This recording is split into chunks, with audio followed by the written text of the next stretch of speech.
Atentos los mayores, atenta la reciera, que están aquí los cuentos de Enrique Carballeira, están aquí los cuentos de Enrique Carballeira.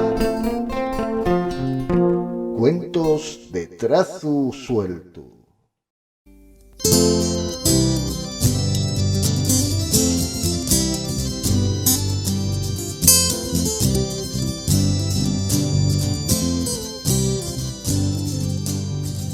Saludos, collacios de los cuentos y les historias.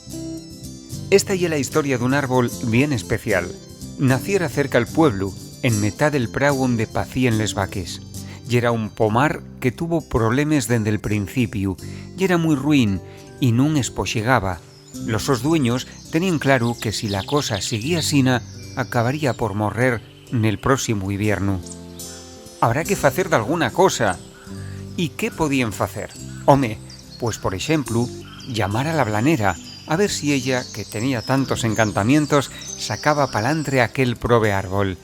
Por si no lo sabéis, la blanera ya era una paisana muy vieja, una bruxa bona de la viesca asturiana. Todos los años garraba muchos sacos de ablanes que repartía pelos pueblos de la redolada.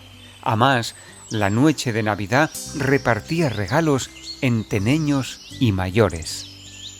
Pues la blanera llegó al pueblo col so collacio y ayudante Lasturcón Sueve, traía con ella el gran libro de los encantos. Un libro muy gordo y pesado, pero importante pa facer maxa. Pasó de ellas páxines hasta que atopó un encantamiento que valiera pa la ocasión. Entonces entamó a bailar y a recitar aquellas palabras máxiques que naide en el pueblo nun entendía. Cuando acabó, toque dosele, hasta que del prove pomar entamaron a salir chispes de todos los colores. Darreu, l'árbol entamó a crecer y a ponerse bien guapo.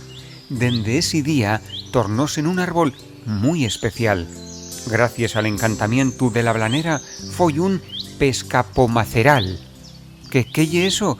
Muy fácil, un superárbol, una mestura de pescar, pomar y cerezal. Daba les tres frutes a la vez. Ya veis, lo que nun logre la blanera, nun lo logra naide. Y arbolín, arbolau, este cuento ta finao.